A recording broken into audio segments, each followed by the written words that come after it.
I still remember the weight of the jar in my hands, heavy with coins and crumpled bills, a fragile monument to months of desperation and grit. It sat on the kitchen counter, glinting under the fluorescent light, a silent promise to my mother. She'd been diagnosed with stage 3 lung cancer 8 months ago, and every penny in that jar was a step toward the experimental treatment her insurance wouldn't touch. I named it the Jar of Hope in my head, though I never said it out loud. Too sentimental, even for me. My name's Daniel Carver. I'm 34, a mechanic by trade, with grease-stained hands and a stubborn streak that's kept me going through worse days than most. Mom raised me alone after Dad walked out when I was 6, so when the doctor gave her the news, I knew I'd do anything to save her. Anything. I started fundraising, bake sales at the garage, crowdfunding posts online, even swallowing my pride to beg strangers outside the grocery store. People were generous, more than I expected. In 6 months, that jar held $12,000. Not enough yet, but close. The treatment cost $20,000, and I was already mapping out the next fundraiser in my head. Lydia, my wife, watched it all unfold with a quiet I mistook for support. We'd been married 5 years, and though things weren't perfect, whose marriages, I thought we were solid. She'd nod when I talked about Mom, make coffee while I counted donations late at night, even help stuff envelopes for the mail campaign. "You're a good son, Dan," she'd say, her voice soft but distant, like she was reading lines from script. I didn't notice the cracks then. I was too focused on the jar. That Monday started like any other. I kissed Lydia goodbye, told her I'd be late at the garage, and left the house with the jar still sitting there, unguarded.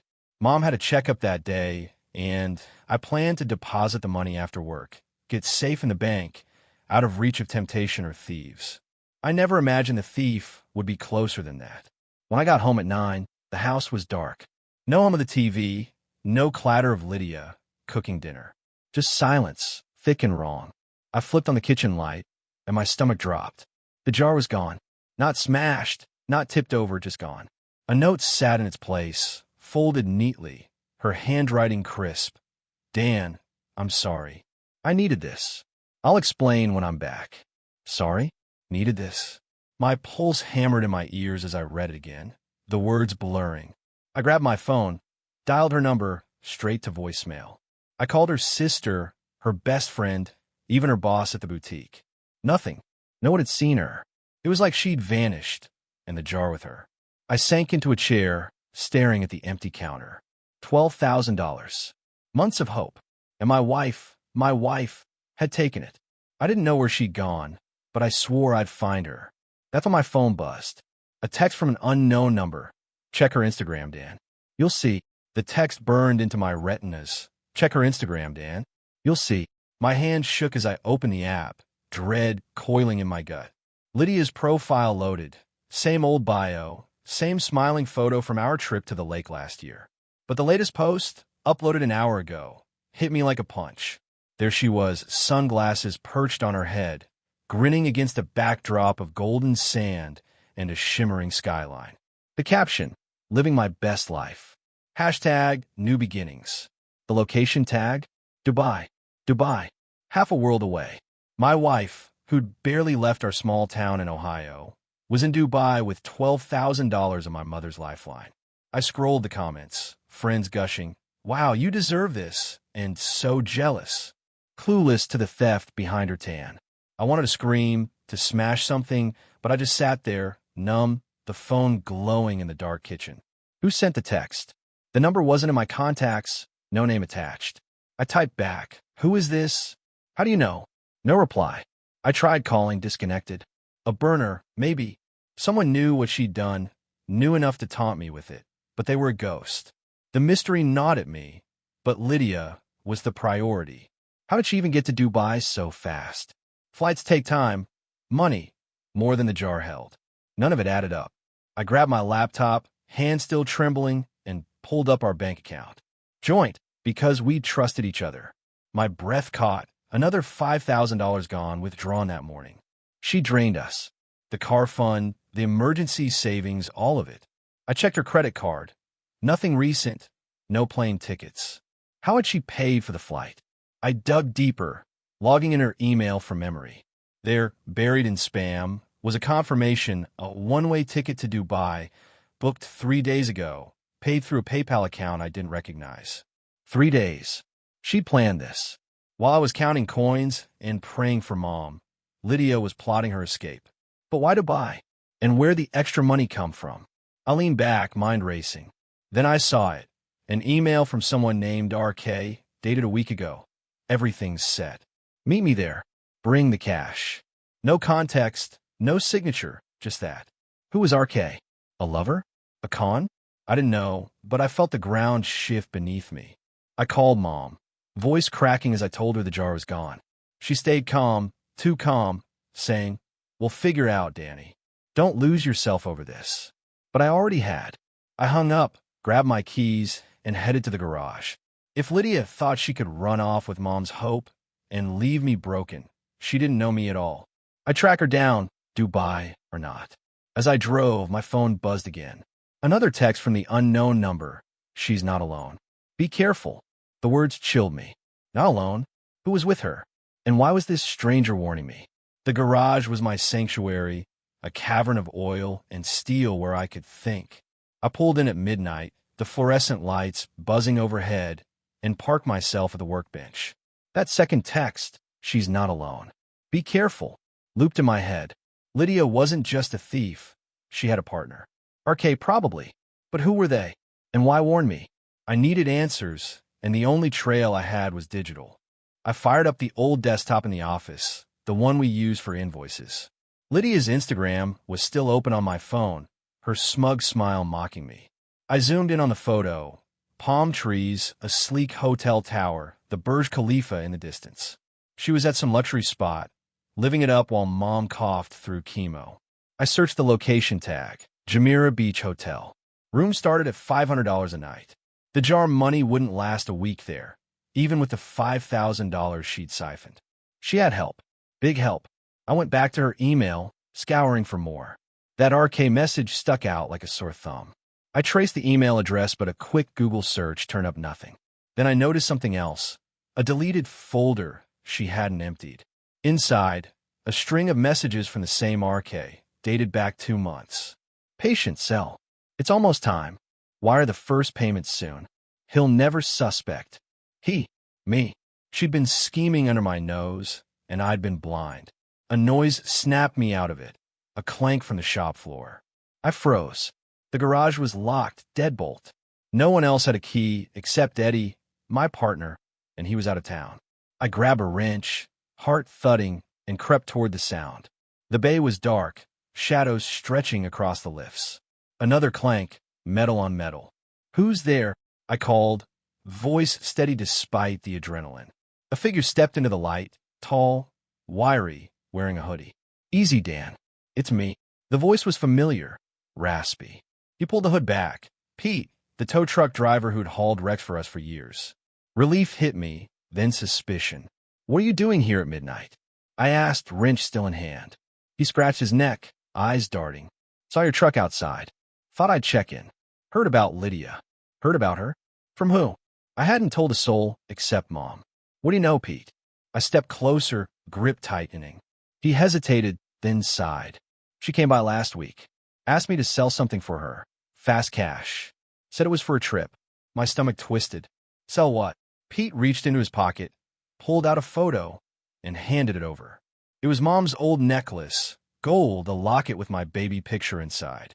She'd given it to me for safekeeping last month. Lydia had stolen that too. "She got $2,000 for it," Pete muttered. "Told me not to tell you." I stared at the photo, rage boiling. But before I could press him, my phone buzzed again. Another text. Asked Pete about the calls. I looked up, eyes narrowing. "What calls, Pete?" Pete's face went pale under the garage lights, his hands fidgeting as I held up the phone, the text glaring. "Ask Pete about the calls." "What calls, Pete?" I repeated, voice low, the wrench still heavy in my grip. He took a step back, bumping into a toolbox, tools clattering to the floor. "I don't know what you're talking about, Dan," he stammered, but his eyes betrayed him, shifty, scared. I'd known Pete for a decade, trusted him with jobs, beers, secrets. Now he was lying to my face, tangled in Lydia's web. I closed the distance between us. Don't play dumb. She sold you Mom's necklace. What else did she drag you into? He swallowed hard, glancing at the exit. Okay, look, she called me a few times, all right? Last month. Said she needed help with something big. Didn't say what, just that it'd pay off. Pay off how? I pressed. Pete shrugged, defeated. She wired me $500 last week. Said it was for discretion. I didn't ask questions. Discretion. Lydia had turned my friend into her errand boy, and he'd taken the bait. Calls from where? I asked. He hesitated. Her phone, I guess. But one time, 2 weeks ago, it was a weird number. International. She said she was testing something. International. Dubai? Or somewhere else? My mind raced, connecting dots that didn't yet fit. Who's texting me, Pete? You. I showed him the message. He shook his head, adamant. Not me, man. I swear. I didn't even know she'd left till tonight. I believed him barely. Pete wasn't smart enough to play ghost. But someone watching close enough to know his role. I let him go, warning him to stay quiet. Alone again, I sat at the desk, replaying it all. Lydia's plans stretched back months. Emails, calls, stolen heirlooms. She wasn't just impulsive. She was calculated. And RK was the key. I dug into her email again, searching international. A hit. A call log she'd forwarded herself from her phone provider. One number, a plus 971 prefix, United Arab Emirates, called 5 times in the past month. Dubai. My phone buzzed, snapping me back. Another text. Check the safe. The safe? We had a small one at home, hidden in the closet, for cash and papers. I hadn't touched it in weeks. I grabbed my keys and sped back, the road a blur. The house was still dark, the notes still on the counter. I yanked open the closet, punched in the code, our anniversary 0519, and swung the door open. Empty. No cash, no passports, nothing, except a single photo, one I'd never seen. Lydia and a man, dark-haired, laughing at some outdoor cafe. On the back, in her handwriting, RK Paris, 23. Paris, 2 years ago. Before Mom's diagnosis. Before the jar. This wasn't new. Lydia had been hiding a double life, and I'd been too blind to see it. Then the doorbell rang. The doorbell's chimes sliced through the silence, sharp and unwelcome. I stood there, the photo of Lydia and RK trembling in my hand, my pulse pounding. It was past 1 a.m. No one should be here. I shoved the picture into my pocket and grabbed the baseball bat from the hall closet, my mind spinning. Pete? The texter? Someone worse? I edged to the door, peering through the peephole. A woman stood on the porch, mid-30s, blonde hair pulled tight in a bun, wearing a dark coat. She didn't look threatening, but her eyes, sharp, scanning, set me on edge. I cracked the door, bat hidden behind it. Who are you? I asked, voice rough. She didn't flinch. Daniel Carver? I'm Claire. I need to talk to you about Lydia. Her tone was clipped, professional, like a cop or a lawyer. I tightened my grip on the bat. How do you know my wife? She glanced past me, then back. Can I come in? It's not safe out here. Not safe. That tipped the scales from suspicion to alarm. I let her in, keeping the bat close. She sat at the kitchen table, hands folded, ignoring the empty spot where the jar had been.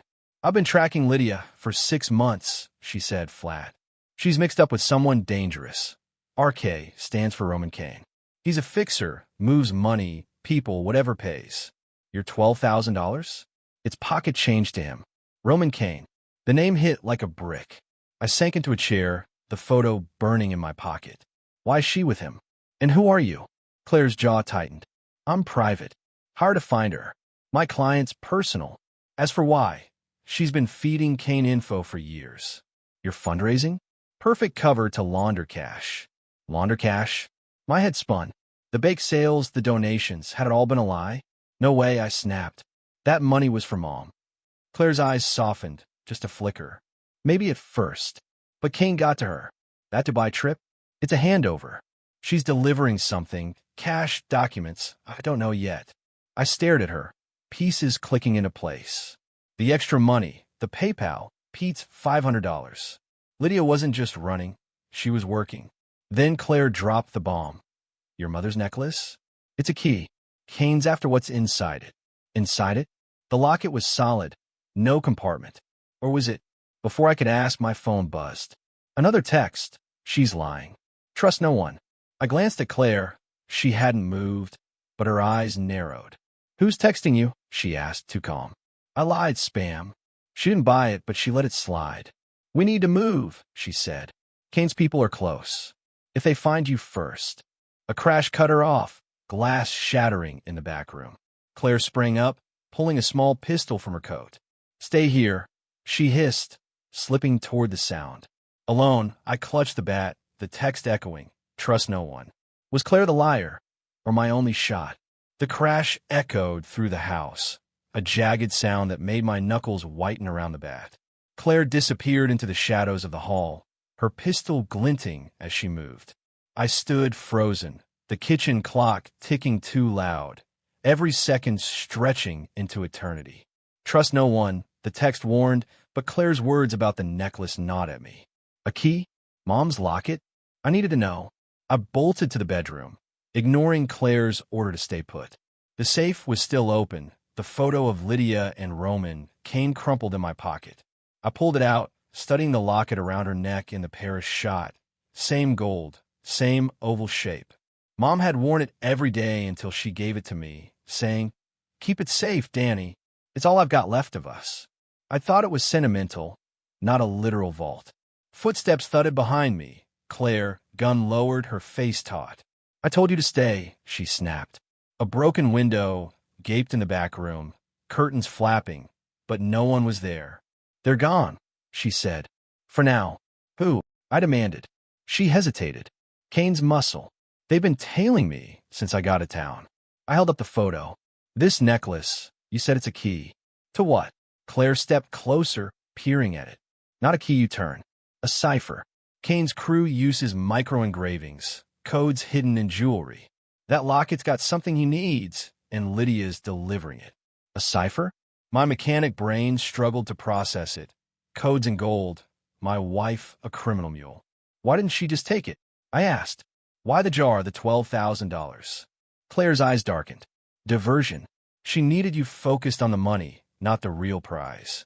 The cash buys her a ticket into Kane's circle, proof she's serious. My stomach churned. Every plea I'd made, every donor I'd thanked, it was all a prop in her game. I dug through a drawer, found an old magnifying glass from my toolbox days. Back at the kitchen table, I studied the photo's grainy locket.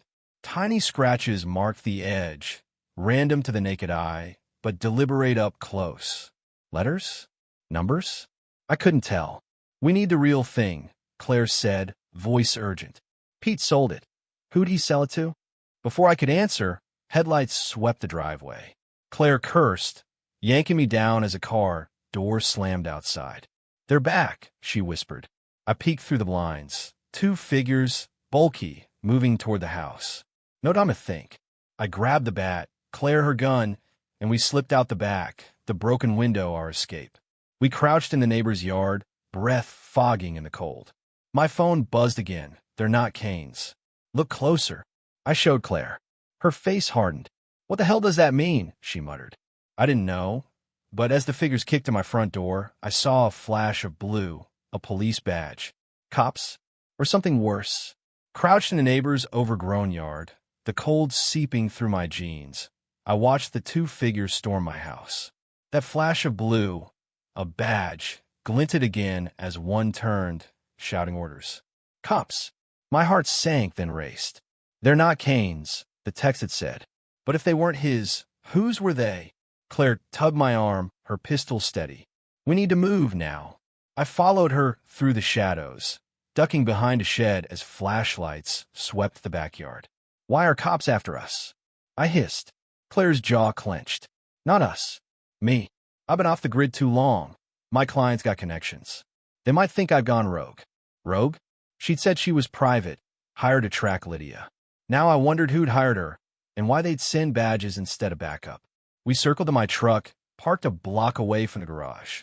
Inside, I gripped the wheel, Claire scanning the mirrors. Drive to Pete's, she said. We need that buyer's name. I nodded, tires crunching gravel as we peeled out. My phone stayed silent. No more texts. The mystery sender was either watching or waiting, and both options unnerved me. Pete lived in a rundown trailer on the edge of town, lights off when we pulled up. I banged on the door, Claire keeping watch. No answer. He's gone. I muttered, peering through a grimy window. Then I saw it. A chair tipped over, paper scattered. Signs of a struggle. Claire kicked the door in, gun raised. The place was trashed, couch slashed, fridge open, Pete nowhere. On the table, a scribbled note. Marty, 3rd Street Pawn, $2,000. The buyer. He's got the locket, I said, pocketing the note. Claire nodded, but her eyes caught something else. A burner phone, smashed under the couch. Pete's been talking to someone, she said. Maybe your texter. My stomach twisted. Had Pete been the ghost all along? Headlights flared outside, another car fast. We ducked out the back as tires screeched to a stop. Peering through a crack in the trailer's wall, I saw them. The same two from my house, badges gleaming. One barked into a radio, no sign of her. Carver's truck's gone. Her. Claire. They weren't after me. They didn't even know I was here. She grabbed my arm. They're not local PD. Too clean. Feds, maybe. Feds? My head spun. Lydia's theft had spiraled into something massive. Money laundering, ciphers, now federal agents. We slipped into the woods behind Pete's, my truck abandoned. Why you? I asked Claire as we ran. She didn't look at me. My client's not just personal. He's powerful. Kane crossed him, and Lydia's the loose end. A twig snapped behind us. I turned. Nothing but darkness. Then my phone buzzed. Pawn shop's a trap. Run. I showed Claire, her face grim. Your shadow's good, she said. Let's trust it. But as we veered away from 3rd Street, a new sound froze us. Sirens closing in. The sirens wailed closer, a chorus of trouble pinning us in the woods behind Pete's trailer. Claire's breath was steady, her gun still in hand, but her eyes flickered with something new, doubt. Pawn shop's a trap. Run, the text had warned, and now the air itself seemed to scream agreement. I clutched the bat, useless against sirens, and whispered, Feds don't use sirens like that, do they? Claire's head tilted, listening. No. Too loud, too sloppy. It's a bluff. A bluff? My mechanic's logic kicked in. Sirens meant urgency, not stealth. If they were feds hunting her, they'd be quieter, smarter. Then who? I asked. She didn't answer, just motioned me deeper into the trees, away from the flashing lights, now painting Pete's trailer red and blue. We crouched behind a thick oak, watching. 2 figures emerged. Not the badge wearers from my house, but rougher types, leather jackets, no uniforms. One held a megaphone, blaring a looped recording of sirens from a cheap speaker. The other kicked at Pete's door, shouting, Carver, we know you're here. My name, not Claire's. My blood ran cold. Kane's men, Claire muttered. They're fishing. The Fed spooked them, so they're flushing you out. Flushing me out? I've been a bystander in Lydia's game. Now I was prey. Why me? I hissed. She met my gaze, grim. You're the link. Lydia's gone. Pete's missing. You're the last one who knows about the locket. The locket. That cursed piece of gold Mom had cherished. Now a magnet for thieves and liars. I pulled the crumpled note from my pocket. Marty, 3rd St. Pawn, and handed it to Claire. If it's a trap, we avoid it. But we need that buyer. She nodded, tucking it away. Marty's small time. If Kane's got him, he's already dead or bought. The fake sirens cut off, replaced by the growl of an engine. A black SUV peeled out from Pete's, headlights raking the woods. We flattened ourselves against the dirt, my heart hammering. They didn't see us, but they weren't leaving town. They turned toward 3rd Street. They're setting up at the pawn shop, Claire said. We got a window. A window to what? I didn't ask, just followed as she led us through backyards and alleys, skirting the main roads. My phone buzzed again. She's not in Dubai. I stopped dead, showing Claire. Her brow furrowed. What? Her post could be fake. I cut in. Old photo, new tag. The Instagram grin, the sand stage, maybe. If Lydia wasn't in Dubai, where was she? And where was my $12,000? Claire's eyes narrowed. Your texter's playing both sides. Knows too much. Before I could respond, a shadow moved ahead. An old sedan, parked, lights off. A figure stepped out. Mom, her frail frame leaning on a cane. Danny, she called, voice trembling. My world tilted. What was she doing here? Mom's voice cut through the night, fragile yet piercing, like a shard of glass in my chest. Danny, she called again, stepping from a sedan, her cane tapping the pavement. I broke from Claire's grip, sprinting toward her, back clattering to the ground. Mom, what are you doing here? My words tumbled out, panic-laced. She shouldn't be out. Chemo had left her weak, her lungs barely holding on. Her eyes, sunken but fierce, locked onto mine. I had to find you, she said, breathless. Lydia called me. Lydia. The name hit like a slap. Claire caught up, gun lowered but wary, scanning the empty street. When? I demanded. Mom leaned against the car, trembling. Tonight. An hour ago. Said you were in trouble. Something about the money, the necklace. Told me to come here. Claire's voice cut in, sharp. It's a setup. Kane's men just left Pete's. They're hurting us. I ignored her, grabbing Mom's shoulders gently. What else did she say? Mom's lip quivered. She was crying, Danny. Said she didn't mean for it to go this far. Asked me to tell you she's sorry, and that the locket's not what you think. Not what I think. Claire's cipher theory flashed back. Codes, Kane, a grand scheme. But Lydia's tears, real or not, muddied it all. Where is she? I asked. Mom shook her head. Wouldn't say. The call cut off, static then nothing. Claire paced, muttering, she's not in Dubai, and now this. She's close, playing us all. I helped Mom into the sedan's passenger seat, her breathing shallow. You shouldn't be driving, I said. She managed a weak smile. Had to. You're my boy. My throat tightened. She'd risked everything, again, for me, while Lydia dangled her like bait. I turned to Claire. We get Mom safe, then find Marty. No more games. Claire nodded, but her eyes flicked to Mom. She's hiding something. I bristled. She's sick, not a liar. Claire didn't back down. Ask her about the locket. Why'd she give it to you? I hesitated, then knelt by Mom. The necklace. Why'd you trust me with it? Her gaze dropped, hands twisting. It wasn't just mine.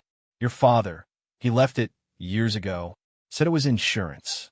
I never opened it. Didn't want his ghosts. Insurance? Dad. Gone since I was 6. A deadbeat I barely remembered. Claire pounced. Opened it? It's sealed, right? Mom nodded, then faltered. I thought so. But Lydia, she asked about it last year. Said she'd seen one like it. My mind reeled. Lydia, Dad, the locket.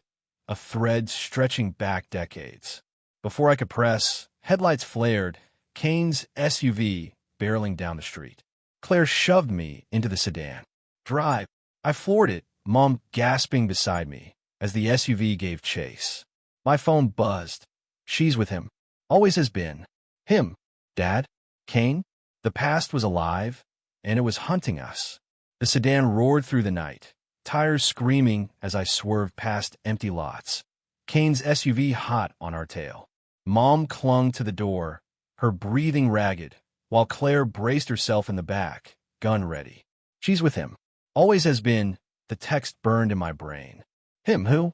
Kane? My father? The locket's weight, literal and not, crushed me as I drove. Head for the old mill. Claire shouted. Lose them in the dust. The abandoned mill loomed on the town's edge, a skeleton of rust and decay. I gunned it, gravel spitting as we veered off-road, the SUV's headlights blinding in the mirror. I took a sharp turn into the mill's yard, tires kicking up a storm of dirt. The SUV slowed, lost in the haze, and I slammed the brakes behind a crumbling wall. Silence fell, thick with tension. Mom coughed, clutching her chest. Danny, I'm sorry, she whispered. I should have told you about your father. I squeezed her hand. Later, Mom. We're getting out of this. Claire scanned the shadows. They'll circle back. We've got minutes. My phone buzzed, final text. Look inside. Inside what? The locket was with Marty, or Kane. Then it hit me. Mom's car. I yanked open the glove box, rifling through papers, and found it. A tiny key, taped to an old envelope. Mom's eyes widened. That's his, she said. Your father's. I tore the envelope open, a faded letter, his scrawl. If you're reading this, Danny, I'm gone. The locket's my debt. Keep it safe. Debt? Headlights flashed. Kane's men closing in. Claire cursed. No time, run. We stumbled from the car, Mom leaning on me, into the mill's guts. Dust choked the air as we hid behind rusted machinery.